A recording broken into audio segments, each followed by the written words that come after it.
Hi, welcome to my channel. இன்னைக்கு ஒரு tracing video பார்க்கலாம். இந்த டிசைன் பின்இன்ட்ரெஸ்ட் ஆப்ல இருந்து டவுன்லோட் பண்ணிட்டு ஃபோட்டோ காப்பி ஆப்ல ஓப்பன் பண்ணி எனக்கு தேவைப்பட்ட சைஸ்ல நல்லா ஜூம் பண்ணிட்டு ட்ரேஸ் பண்ணியிருக்கேன்.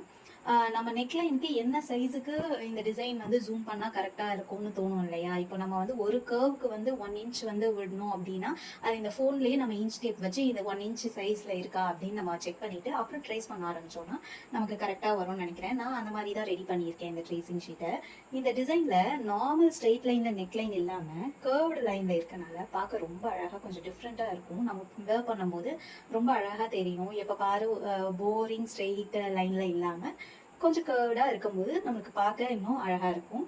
நெக்ஸ்ட் இந்த டிசைனில் என்ன ஸ்பெஷல்னா சிம்பிள் நெக் டிசைன் வச்சுருக்காங்க. அதே மாதிரி சென்டரில் ஹேண்டில் வந்து சென்டரில் ஒரு பெரிய புட்டா அது மட்டும் வர மாதிரியும் நம்ம டிசைன் பண்ணிக்கலாம். அப்படி இல்லைன்னா கீழே நம்ம பார்டர் லைன் கொடுத்துட்டு மேலே அந்த சென்டரில் புட்டா வர மாதிரி நம்ம யூஸ் பண்ணிக்கலாம். அந்த சென்டர் புட்டா வந்து நான் வந்து இந்த பேப்பரில் எப்படி ரெடி பண்ணியிருக்கேன், நான் என்ன சைஸில் ரெடி பண்ணியிருக்கேன்னா ஒரு 5 இன்ச்சுக்கு கவர் ஆகிற மாதிரி அந்த சென்டர் புட்டாவை நல்லா ஜூம் பண்ணி ஃபோன்லேயே வந்து ஹாஃப் த சைஸ் வந்து ஜூம் பண்ணியிருக்கேன்.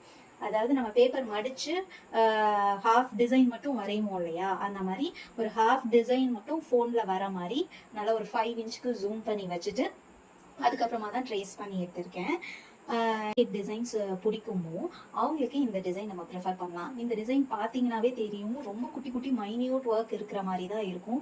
அதில் இன்ட்ரிகேட் ஒர்க் பண்ணால் தான் நல்லா இருக்கும். அதாவது ஜர்தோசி யூஸ் பண்ணி அந்த குட்டி குட்டி ஃப்ளவர்ஸ் எல்லாத்துக்குமே ஜர்தோசி யூஸ் பண்ணிக்கலாம்.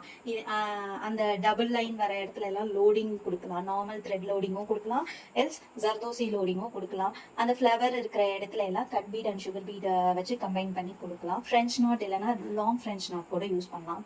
இல்லை சீக்வன்ஸ் வச்சு இன்னும் கூட கொஞ்சம் கிராண்டாக கூட பண்ணலாம். என்ன பண்ணாலும் அது வந்து ஒரு இன்ட்ரிகேட் டிசைனாக பண்ணும்போது அது பார்க்க ரொம்ப அழகாக இருக்கும், பியூட்டிஃபுல்லாக. இந்த ஒரு டிசைன் வந்து வரையும் போது நம்ம மனசுல வந்து எந்த ஒரு டிசைன் வந்து நம்ம வரைஞ்சிட்டு இருக்கும் போது நமக்கு தோணும் இல்லையா, இந்த இடத்துல வந்து இந்த டிசைன் வச்சு நல்லா இருக்கும், இந்த மெட்டீரியல் யூஸ் பண்ணா நல்லா இருக்கும், இந்த கலர் யூஸ் பண்ணா நல்லா இருக்கும் அப்படின்னு தோணும் இல்லையா? அதே மாதிரி பார்க்கும்போது உங்களுக்கு என்ன ஐடியாஸ் கிளிக் ஆச்சு அப்படின்னு ஷேர் பண்ண நினைச்சா கண்டிப்பா கமெண்ட்ல சொல்லுங்க. நானும் ட்ரை பண்ணி பார்க்குறேன். இந்த டிசைன் உங்களுக்கு எவ்வளோ பிடிச்சிருக்கு, இதை நீங்க ட்ரை பண்ணுவீங்களா மாட்டீங்களான்னு கமெண்ட்ல சொல்லுங்க. இந்த வீடியோவில் நான் ஏதாவது மிஸ்டேக் பண்ணியிருந்தா எனக்கு கமெண்ட்ல சொல்லுங்க, சேஞ்ச் பண்ணிக்கிறேன். வீடியோ கடைசி வரை பார்த்ததுக்கு ரொம்ப நன்றி. இந்த வீடியோ உங்களுக்கு யூஸ்ஃபுல்லாக இருந்ததுன்னு ஃபீல் பண்ணீங்கன்னா மறக்காம சப்ஸ்கிரைப் பண்ணுங்க. தேங்க்ஸ் ஃபார் வாட்சிங். நெக்ஸ்ட் என்ன வீடியோ போடலான்னு கமெண்ட்ல சொல்ல மறக்காதீங்க. தேங்க்யூ.